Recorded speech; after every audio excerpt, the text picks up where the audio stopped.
Bonsoir chers téléspectateurs, bienvenue sur un autre numéro de Audience ce soir. Nous avons le plaisir de vous présenter un invité de taille qui est là depuis des années ici à Washington DC. Nous allons le laisser se présenter et puis nous allons rentrer dans le vif du sujet en parlant de tout ce qui concerne non seulement le Sénégal mais l'Afrique en particulier. Monsieur Seck, bonsoir. Bonsoir Ben. Bienvenue sur notre plateau de audience ici sur Afrique Today. Pouvez-vous vous présenter à nos téléspectateurs pour qu'ils puissent vous découvrir pour ceux qui ne vous connaissent pas pour l'instant? Je vous remercie. D'abord, je profite donc de la fin donc du Ramadan pour souhaiter donc à tous les musulmans donc de la Oumma du monde entier donc une bonne fête début d'année donc musulman. Alors je m'appelle Imam Cheikh Wali Seck, je suis économiste et je suis consultant international. Donc je vis à Washington depuis janvier 2000 où j'ai travaillé d'abord à la Fondation pour le développement de l'Afrique qui s'appelle USAIDF. Une agence donc du Congrès américain qui finance des projets dans 15 pays africains de 2000 à 2005. Ensuite, pendant 2 ans à Southeast Consortium for International Development, qui est un bureau d'études donc qui exécute des projets de l'USAID en Afrique et qui regroupe 14 universités américaines. Et à partir de 2007, donc consultant au département agriculture et au département environnement donc à la Banque mondiale. Et depuis 2014, donc j'appuie donc un programme donc du gouvernement sénégalais pour la création massive d'emplois. Ok. Donc tout ce que vous faites est en relation avec les finances, l'économie, le développement agricole. Pouvez-vous nous parler, je crois que vous faites partie d'un institut au niveau du Sénégal qui s'appelle le PRODAC, n'est-ce pas? Oui, c'est vrai que depuis 33 ans, donc, je suis dans le développement économique et social, donc la coopération internationale. Puisque d'abord, en janvier 85, j'ai intégré le ministère du Plan et de la Coopération. Donc, où j'avais en charge donc, tout ce qui est donc, le secteur primaire, l'agriculture, la pêche, l'environnement et l'hydraulique. Et donc, depuis 99, donc j'ai continué donc à travailler un peu dans le domaine de la finance internationale, donc du financement donc des projets.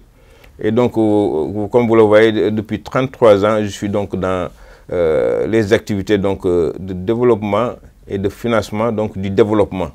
Donc aujourd'hui donc le gouvernement du Sénégal, à travers le Premier ministre Mohamed Boun Abdallah Dionne, donc a fait appel à moi pour que je puisse donc appuyer donc le gouvernement dans ses objectifs de développement de l'agribusiness et de création d'emplois. C'est ainsi donc initialement donc, je devais coordonner un grand programme qui s'appelle le programme des domaines agricoles communautaires, mais au finish donc je suis conseiller donc dans ce programme et de 2014 donc à maintenant donc je suis à cheval sur ce programme et aussi à mes heures perdues donc au niveau donc d'une fondation que j'ai créée pour un peu appuyer donc la promotion de l'islam. Absolument. Et le PRODAC, ce programme des domaines agricoles et communautaires, c'est quoi sa mission? Oui, dès son arrivée donc à la magistrature suprême, le président Macky Sall donc a vu donc la faiblesse du régime de la première alternance, à savoir le régime du président Abdoulaye Wade et le régime donc socialiste qui l'avait précédé, leur échec donc en matière donc de création d'emplois. Alors il s'est dit donc il va falloir donc essayer de mutualiser un peu l'ensemble donc des programmes qui étaient mis en place et qui n'avaient pas donc donné des résultats probants pour aujourd'hui essayer d'innover et changer donc de paradigme pour essayer à travers donc l'investissement massif dans le secteur de l'agribusiness donc créer massivement donc des emplois. Un objectif donc de 300 000 emplois donc a été fixé pour que donc à travers donc l'exécution de ces domaines agricoles communautaires, qu'à terme, au finish, donc après 5 ans, donc qu'on puisse obtenir 300 000 emplois. Ça, c'était donc un vœu pieux, un objectif. Il est vrai qu'il y a mis les moyens, puisque initialement, donc, le coût donc, de ce programme était de 100 milliards. L'État a débuté en mettant 2,5 milliards, voire 3 milliards donc, chaque année comme contrepartie. Et la Banque islamique de développement qui aujourd'hui donc a débloqué donc 47 milliards justement pour appuyer donc la réalisation de ce programme. Les résultats actuellement donc sont mitigés. De quoi il s'agit donc quand on parle du domaine agricole communautaire? Il s'agit donc en fait d'abord de régler le problème foncier en quoi faisant les municipalités donc, dans le cadre de l'acte 3 de la décentralisation octroient donc au programme de l'État donc une délibération de 1000 à 2000 hectares donc pour qu'on puisse donc les aménager et aussi installer donc des unités autonomes donc d'exploitation à travers donc la création de fermes agricoles pour que les jeunes diplômés puissent aujourd'hui donc s'organiser pour être installés justement pour donc développer un peu l'agribusiness, c'est-à-dire l'agriculture, la pisciculture et tout ce qui est je veux dire activités connexes, l'aviculture, l'élevage, tu vois. Justement, vous avez parlé des jeunes diplômés qui sont au chômage et que le PRODAC est là pour parer à ces problèmes-là. Mais donc on dit que le problème est toujours intact et que ça n'a pas encore été réglé. Quel est le problème? Oui, la volonté politique y était. Et le président de la République donc, en a fait sa priorité. Déjà, avec le premier gouvernement donc, de l'alternance 2, dirigé par le Premier ministre Abdou Mbaye. Ensuite, le deuxième, dirigé par Mme Aminata Touré. Et aussi le troisième gouvernement, dirigé par le Premier ministre Boun Abdallah Dionne. Chaque fois, donc, on retrouvait dans la déclaration de politique que la priorité était de développer donc l'agribusiness. La priorité était donc de créer des emplois massifs donc, pour résorber donc, le chômage des jeunes. Bon. Mais le gouvernement a mis les moyens qu'il fallait. Mais aujourd'hui, on remarque donc qu'il n'y a pas eu donc, de résultats probants. Il n'y a pas eu donc, de création massive d'emplois à cause donc, d'une mauvaise gestion donc, des ressources qui ont été mises à la disposition de ces programmes. Le programme des domaines agricoles communautaires, le programme d'appui à l'emploi des jeunes et des femmes, le PAPEJ, 18 milliards financés par la BAD, et aussi donc l'ANPEJ, qui est l'Agence nationale donc, pour la création aussi d'emplois. Donc il y a eu toutes ces structures mises en place avec beaucoup de moyens, mais la gestion donc, des deniers publics et des ressources mises à leur disposition a été catastrophique. Ouais. Donc pour un projet de 300 000 emplois, de 2014, ça a été créé en 2014, n'est-ce pas? 2014, donc il va falloir attendre jusqu'à 2019 pour faire le bilan. Est-ce qu'à ce jour-là, je crois que vous avez dit les résultats sont catastrophiques. Donc je crois qu'on va rentrer dans les détails plus tard. Mais en gros, PRODAC, c'est connu par la jeunesse, c'est connu par la population. On a l'impression que les gens ne semblent pas adhérer à cette... Le PRODAC a été bien médiatisé. Il y a eu des forats qui ont été organisés. Donc, il y a eu des séminaires de formation. Il y a eu donc des spots médiatiques. Il y a eu aussi en fait, l'utilisation en fait, des médias d'État, des médias privés, des musiciens, des rappeurs, des lutteurs. Toutes les catégories. Donc, le PRODAC est connu. Bon. Maintenant, pourquoi les résultats-là n'ont pas été atteints? C'est une mauvaise gestion en fait, des ressources qui ont été mises à la disposition de ces gens. Donc on a tout compris, mauvaise gestion des deniers publics. Donc on va revenir tout de suite après une page de pub pour parler plus de la gestion gabégique des deniers publics. Tout de suite après la pub.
Salut et bienvenue dans un monde d'innovation où nous allons vous faire vivre et découvrir des différentes interviews, des publics reportages extraordinaires, des débats avec des potentiels invités. Alors ne ratez surtout pas le direct tous les dimanches à partir de 15h avec notre correspondant Alain Pierre du côté des États-Unis, présenté au Cameroun par M. Joël Chuenia, Nancy Ngos et Lewis Sandy sur votre chaîne panafricaine Afrique Today. Retour sur le plateau de Audience ici à Afrique Today avec notre cher invité, M. Seck, qui est là pour nous parler de tout ce qui est économie, développement, finance et surtout de tout ce qui gangrène le continent africain, notamment le Sénégal. Voilà. Donc tout à l'heure, vous avez parlé de gestion des deniers publics. Pourrait-on dire qu'en Afrique, c'est quelque chose de tout à fait... On a l'impression quand on parle de gabegie, des deniers publics, que c'est quelque chose qui est tout à fait normal.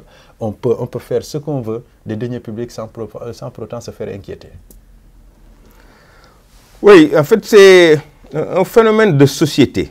Il y a donc une crise sociétale très profonde. Vous avez employé tout de suite donc, le vocable, je veux dire, la crielle donc, des mots qui gangrènent notre société. Et maintenant, donc, c'est érigé en mode dans notre société. La gestion gabégique des finances publiques, des deniers publics, le développement donc, de la corruption, le développement de la concussion, le délit d'initié. En fait, le problème en fait, je veux dire, la promotion donc, clanique, la promotion donc, familiale, la promotion en fait, des amis et le népotisme. Donc, tous ces phénomènes, aujourd'hui, gangrènent la société africaine. Et donc, la corruption donc, se développe de plus en plus, aussi bien au Sénégal qu'au Cameroun et dans les pays environnants. Et donc, c'est érigé en mode. Donc, c'est un problème de comportement des Africains, des Sénégalais. D'où il va falloir vraiment, pour développer notre continent, qu'on arrive donc à changer le comportement en fait, de nos dirigeants, le comportement de nos leaders, le comportement en fait, des capitaines d'industrie. Puisque tous ces mots qui gangrènent donc notre société font aujourd'hui que notre société est malade. Et le développement de la corruption, en fait, a des impacts, des méfaits donc sur le développement économique et social, a des impacts donc sur le PNB, le PIB, et un peu donc le revenu en fait du citoyen lambda. Ceux qui avaient beaucoup de richesses continuent à avoir beaucoup plus de richesses, et ceux qui étaient pauvres donc continuent donc d'être de plus en plus pauvres. Et pourtant, les gouvernements, comme le gouvernement sénégalais, essaient de régler le problème en mettant en place des instituts qui vont contrôler ces gestions. Je veux par là citer la CREI, la Cour de répression de l'enrichissement illicite. On a l'IGE, l'Inspection générale d'État, qui avait épinglé, je crois, le maire de Dakar. Et on parle de l'OFNAC, l'Office national de la lutte contre la fraude et la corruption. Et avec tous ces organes étatiques, pourquoi on continue à avoir ces problèmes? Soit ils ne font pas le travail, soit ils sont en des études. Et pourtant, ils ont épinglé des gens comme Karim Wade, comme le maire, et puis voilà, avec l'OFNAC qu'avait dirigé Nafi Ngom Keïta, je crois, qui avait fait son rapport qu'elle a présenté à la population, épinglant certains qui ne voulaient pas se soumettre au contrôle de l'organe. C'est quoi le problème? Oui, donc le dispositif, l'arsenal est là. Le président de la République, le président Macky Sall, dès son accession à l'indépendance, avait dit donc que la CREI était l'instrument en fait pour justement juger les délinquants financiers du régime précédent, le régime du président Abdoulaye Wade, et qu'il a mis en place l'OFNAC. L'OFNAC, ce sera donc l'instrument en fait pour justement sanctionner les délinquants financiers de son régime. Donc c'est protégé. Mais la CREI, c'était simplement pour les wadis. Oui, donc la CREI, aujourd'hui, en fait, dès son arrivée à l'accession de l'indépendance, ils ont identifié donc une liste donc, de 25 dignitaires de l'ancien régime, mais au finish, il n'y a que Karim Wade donc, qui a été épinglé, jugé, condamné, et les autres, donc jusqu'ici, donc on n'en parle plus. L'OFNAC, l'IGE, la Cour des comptes, la CENTIF, tous ces organes sont des organes aujourd'hui qui font du très bon travail, qui ont à leur sein en fait de brillants professionnels et qui mènent donc des missions de contrôle avec des résultats, des rapports donc à l'appui et des recommandations donc de sanctions négatives, mais il se trouve que donc il n'y a jamais eu donc d'application, puisque le président de la République lui-même a dit que moi j'ai tous les rapports donc des corps de contrôle, mais que j'ai sous le coude, et c'est à sa discrétion l'utilisation qu'on doit en faire, ou bien ce qu'on doit traduire donc devant les tribunaux et les juridictions. Bon, le président donc justement quand il a fait ces déclarations, tout de suite donc il s'est trahi, puisque aujourd'hui on épingle Khalifa Sall, le maire de Dakar. Le maire de Dakar, donc pour 1 milliard et quelques. Pendant ce temps, dans certains programmes du gouvernement, les gens font pire. 2 poids, 2 mesures. Voilà, 2 poids, 2 mesures. Puisque si tu prends par exemple le cas donc, du coude qui a été épinglé sur beaucoup d'argent, aujourd'hui, le PRODAC, le ministre donc du tourisme qui fut ministre de l'emploi et de la jeunesse, aujourd'hui donc a été cité dans l'ensemble du rapport, et il continue donc de se faire passer comme une victime en disant donc qu'il démissionnait pour avoir donc les bonnes grâces du président et du Premier ministre, et il réclame en fait un complément donc d'enquête, c'est-à-dire l'envoi de l'IGE, puisque le prétexte est que il dit donc que l'inspection générale des finances dépend du ministère des Finances et que c'est le ministre des Finances qui lui cherche donc des poux. Mais je pense que s'il n'avait pas fauté, puisque c'est son équipe qui l'avait amené, qui l'a installé et qui l'a laissé là-bas, qui ont continué à faire donc ces pratiques, aujourd'hui, demander à être contrôlé par l'IGE au lieu de l'IGF, c'est comme un voleur qui demande à ce que le gendarme s'occupe de son cas au lieu du policier. Mais c'est vrai qu'il y a... les gens ne peuvent pas comprendre. La population s'indigne, l'opposition dans son ensemble s'indigne. Donc on dit que la CREI ne garantit pas le droit d'un procès équitable. Donc dans ce cas de figure, nous supposons que le cas Karim Wade est toujours d'actualité et d'autres. De toute façon, le peuple est là pour juger et choisir ses dirigeants. Mais c'est quand même quelque chose, vous avez touché le problème du ministre qui a été accablé pour demander à choisir qui va le poursuivre ou qui va le suivre. Et puis il a été remis en fonction pour la jeunesse, pour la future génération. Quel message, quel est le message qu'ils perçoivent à travers ce geste? Oui, on avait beaucoup d'espoir quand le président Macky Sall est arrivé. Il était bien élu. Il avait 13 candidats donc, qui ont appuyé au deuxième tour donc, sa candidature. Il avait fini donc par battre le président Abdoulaye Wade.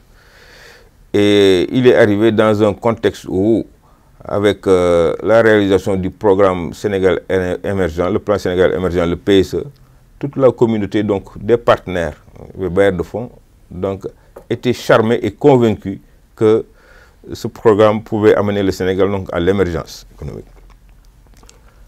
Donc, la priorité, c'était le développement donc, de l'agriculture la création donc de l'emploi massif, une politique sociale donc pour essayer donc de corriger un peu donc les déséquilibres, ce qui a amené à la création, à la mise en place donc des bourses familiales, la couverture maladie universelle, les cartes de chance à égalité et bien d'autres investissements qui ont été faits même donc dans le domaine donc religieux à travers donc les complexes réalisés donc dans les cités religieuses. Tout ça faisait que les gens continuaient à avoir de l'espoir qu'il y avait un changement. Mais les pratiques n'avaient pas changé puisque les mauvais comportements étaient encore en fait dans le Sénégalais lambda, le citoyen. Et la compétition politique aussi donc a accentué davantage donc ce mauvais comportement des Sénégalais. N'est-ce pas un problème avec la découverte de nos ressources naturelles? Bon, il y a un peu de ça, mais le fait que le président dise donc à tous les fonctionnaires donc, c'est-à-dire de se lancer dans la politique et de militer donc dans leur base, si tant est que si on est battu dans son fief, donc tu perds ton poste de ministre ou bien ton poste de directeur d'agence. Comme il l'a appliqué donc avec le deuxième gouvernement, Mimi Touré et consorts qui ont été battus à grand effort, les gens se disent que comme ils ne me donnent pas de l'argent, je vais essayer par tous les moyens de trouver donc l'argent à travers les commissions, les marchés gré à gré, les détournements donc du budget qu'on a mis à ma disposition, ou bien l'utilisation donc de l'arsenal qui a été mis à ma disposition pour réaliser, exécuter des programmes et des projets pour créer des emplois.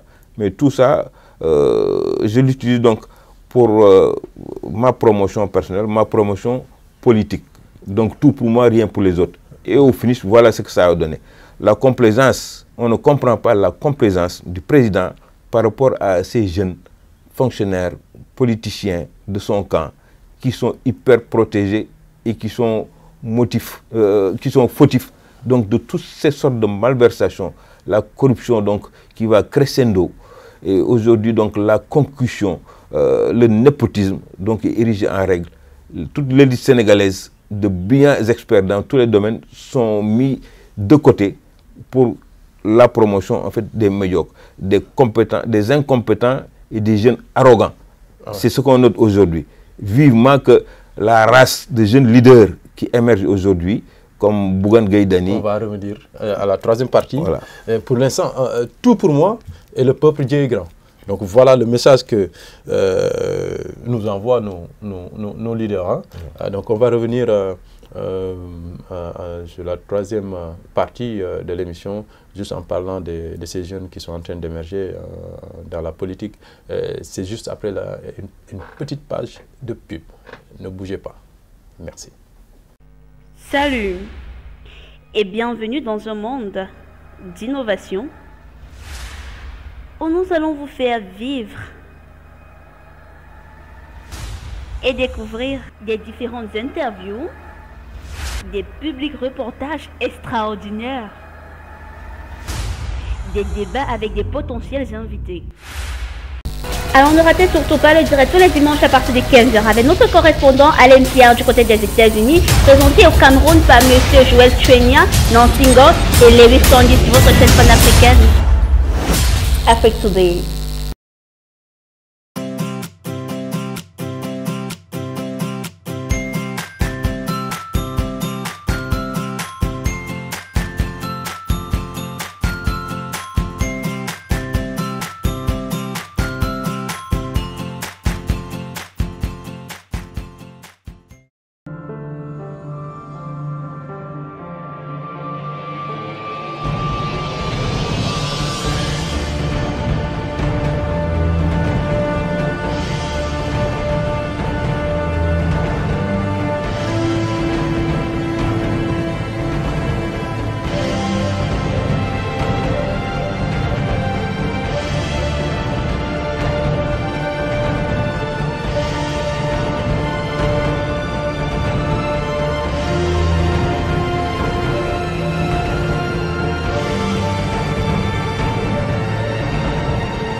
Young John, the wicked producer.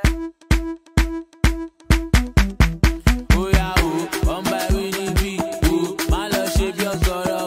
I'm a tika. Oh, my love la la people. Oh yeah, Joby mommy. Oh yeah, Joby daddy. Oh yeah, Joby low. My love Joby. Oh, one by Winnie B. Oh, my love shape your sorrow. I'm a tika. Oh, my love la la people. Oh yeah, Joby mommy. Retour sur le plateau Audience. Toujours, on parle d'actualité et surtout de politique, notamment au Sénégal. Nous allons rentrer dans ce que vous appelez l'émergence des jeunes politiciens, l'émergence de la nouvelle génération en termes de politique. Ce qu'on voit aujourd'hui est tout à fait différent de ce qu'il y avait, ce qui se passait avant. Aujourd'hui, on voit des jeunes, des anciens agents publics qui rentrent dans la politique. Je parlais des avocats, des juges, des hommes d'affaires. Qu'est-ce que ça vous inspire? Et quel est le message? Et qu'est-ce qui les a poussés? Oui, ce qui les a poussés, c'est très simple, puisque aujourd'hui, en fait, les politiciens ont failli, ils ont échoué. Ils ont vu donc que l'espoir était placé en eux, donc après plusieurs alternances, et au finish, donc c'est la déception. Les populations sont déçues et découragées. Ils ont été abusés. Vous voyez donc le président Macky Sall donc, avait bénéficié du soutien de 13 candidats à la présidentielle qui, après ça, donc, avaient reçu leur gratification. C'est-à-dire chacun donc, avait reçu soit une institution ou bien un portefeuille. Et ce qui fait donc que la gestion en fait, de cette coalition ne donnait pas les coups de franche donc, espérés donc, pour pouvoir réaliser donc, les résultats escomptés. J'ai eu un entretien avec le premier ministre donc, du gouvernement de l'alternance 2, le premier ministre Abdou Mbaye, dans son bureau au 9e étage. Il m'a dit, Imam, vous voyez, là, tous les ministres qui sont là, ce n'est pas moi qui les ai choisis, mais ils sont issus donc de quotas de Benno Siggi Sénégal, Benno Octanor, l'ALD, le PIT. Et aujourd'hui, donc, je n'ai aucun contrôle donc, sur ces gens-là. C'est le Premier ministre qui disait ça? Oui, c'est le Premier ministre Abdou Mbaye qui m'a fait cette indiscrétion donc, dans son bureau. Et ça réduisait sa marge de manœuvre. Alors, c'est ce qui fait cette difficulté. Aujourd'hui, même si dans le secteur de l'éducation nationale, ça ne marche pas, on va dire que ce portefeuille avait été octroyé donc, au Parti socialiste. Donc, le ministre qui est là-bas ne peut pas être dégagé ou bien orienté ailleurs, puisque ce ministère donc, est dévolu donc, au Parti socialiste. Si c'est le commerce, par exemple, on va dire que ça ne marche pas, ce ministère, on ne peut pas changer donc, le titulaire, puisque ce ministère, donc, dans la répartition, donc, est du ressort donc, de l'AFP. Donc, vous voyez un peu, donc, tout ça, donc, ça gêne un peu donc, la cohérence de l'équipe gouvernementale. C'est le partage du gâteau, comme voilà, on dit. c'est ça. Et donc, le Premier ministre n'a aucune emprise, donc, en fait, sur ces ministres, donc, je veux dire, donc, des différents composants de la coalition. Et ce qui fait, donc, manager, donc, cette équipe, est difficile. En a-t-il parlé avec le président?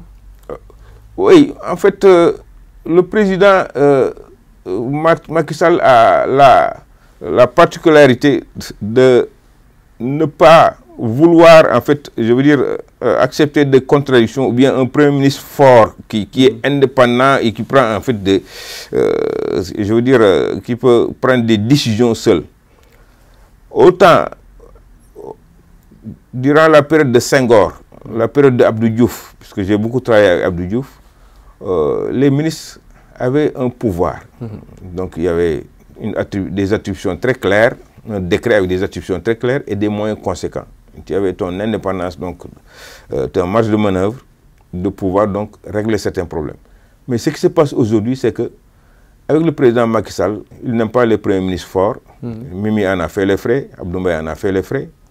Aujourd'hui, Mohamed Ben Abdallah Dionne, qui est un ami d'enfance, de longue date, mais aujourd'hui n'a pas d'ambition, puisqu'il a dit que moi, mon ambition, c'est l'ambition que mon oncle Habib Thiam avait vis-à-vis du président Abdou Diouf.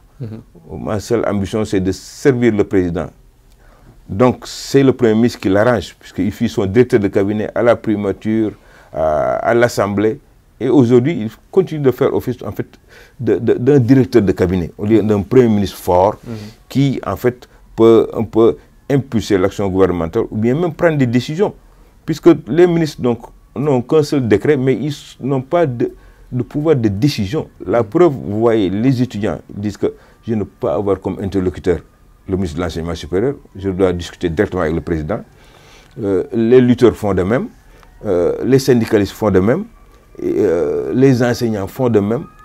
Donc, le ministre n'a plus de pouvoir au Sénégal, de pouvoir de décision.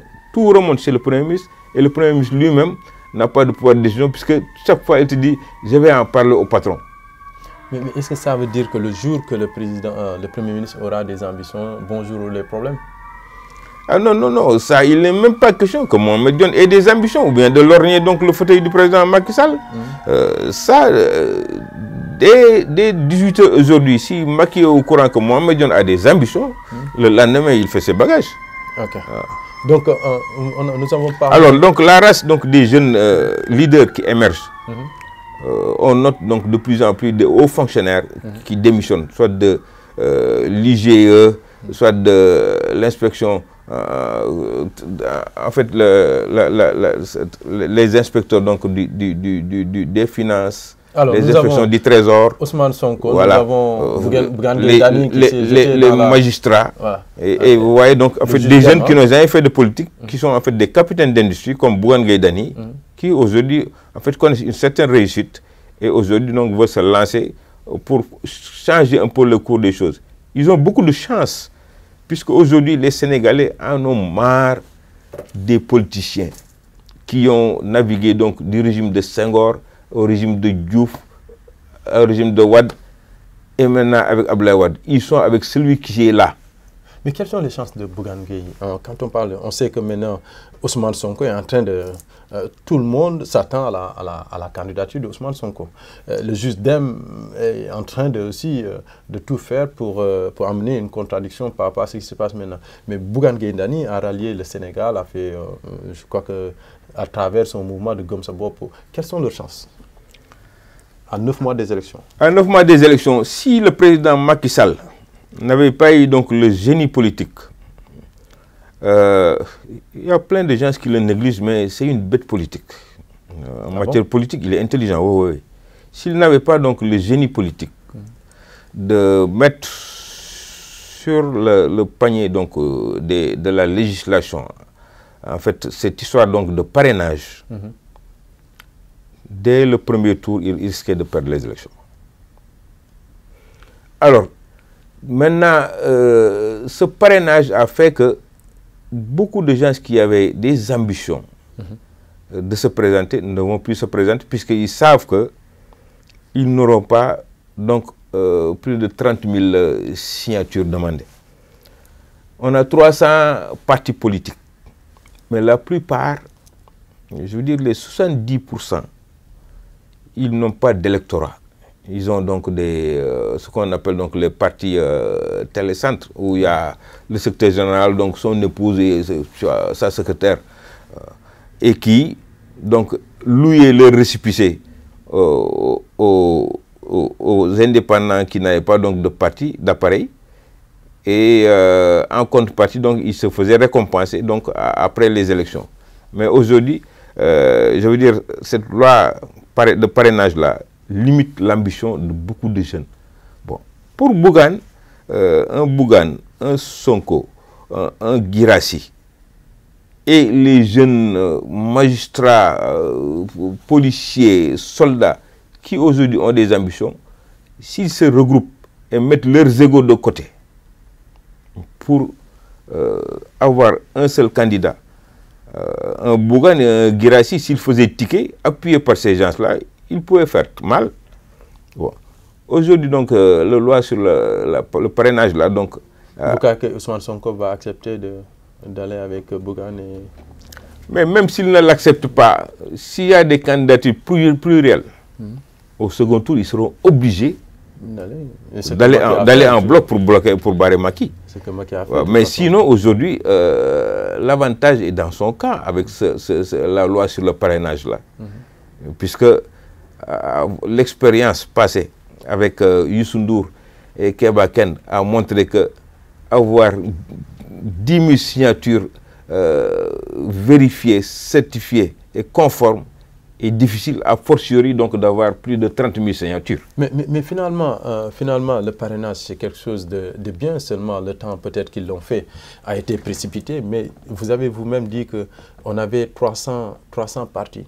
Et pour dégager le périphérique politique, il fallait quand même trouver un moyen de le faire. Est-ce que le parrainage, dans ce sens, n'est pas bien pour en tout cas, économiser un peu des deniers publics? Le président Macky Sall a un bilan mitigé, positif pour certains secteurs comme l'agriculture, les infrastructures, même l'investissement au niveau social, au niveau donc, des cités religieuses. Mais d'autre part, donc, sa politique donc, de création d'emplois a échoué lamentablement. Sa politique de bonne gouvernance, tant chantée par la gestion vertueuse et sobre donc, des deniers publics, donc, a fortement échoué. Je me rappelle, en 2012, j'étais à la Mecque avec l'actuel ministre donc, de la Culture, Abdoulatif Coulibaly. Et dans une discussion, dans notre chambre, il me disait que je viens d'être nommé ministre donc, de la bonne gouvernance, puisque le président de la République m'a dit dans ma feuille de route qu'il veut être le champion de la bonne gouvernance pour gagner le prix Mo Ibrahim, pour la meilleure gestion donc, des finances publiques. Celui qui voulait être champion donc, de la bonne gouvernance et aujourd'hui risque d'être le dernier de la classe. Puisque ces jeunes compagnons, ces jeunes amis de l'APR n'ont pas bien travaillé dans ce domaine, dans le domaine donc, de la gestion désastreuse donc, des deniers et des finances publiques. Mais il en est responsable, puisque quand même, quand tu demandes à des jeunes fonctionnaires d'aller en masse dans le parti, tu ne leur donnes pas les moyens, mais aussi tu ne les éduques pas, puisque le parti n'est pas outillé pour former les jeunes pour dans les bonnes pratiques, comme le faisait le Parti socialiste, et donc le bon comportement. Aujourd'hui, si vous dites qu'il y a des menaces voilées, si tu perds ton pipeline, ton district, si on te gagne là-bas, donc tu es viré. La personne, le jeune qui est ambitieux, fait tout donc pour gagner dans son tremplin. Absolument. Et si on ne te met pas de garde-fou, c'est-à-dire débrouille-toi pour gagner. Je dis que la meilleure façon, c'est de puiser donc sur mes caisses d'avance. La meilleure façon, c'est de faire des gré à gré, donc de milliards, pour en retour donc espérer recevoir donc en fait je veux dire des commissions ou bien en fait des bonus par rapport donc aux entrepreneurs à qui j'ai donné les marchés, ou bien simplement, carrément, puiser sur les caisses. Quoi. Sur les caisses. Voilà, notre émission tire à sa fin, mais tout de suite, avant de clôturer, parce qu'on nous fait signe que notre temps est épuisé, mais on ne va pas vous laisser partir sans pour autant parler de l'entrée du Maroc à l'UEMOA. Juste 2 minutes pour intervenir sur ça. J'applaudis des deux mains. Si le Maroc, ou bien la Tunisie, ou bien l'Algérie veulent venir donc dans notre espace pour travailler, je pense que j'applaudis. Puisque aujourd'hui, la géopolitique africaine fait de sorte que la France n'a plus la seule mainmise donc sur nos pays. Il n'y a plus de France-Afrique. Il y a le sommet Japon-Afrique. Il y a la Chine. Il y a l'Israël. Et il y a l'Israël qui aujourd'hui est en train de faire une percée donc dans nos États. En quoi faisant? Aujourd'hui, politiquement, nos dirigeants crient tout au fort que je condamne l'Israël à cause de la tuerie, donc le massacre des Palestiniens donc, au niveau de la bande de Gaza.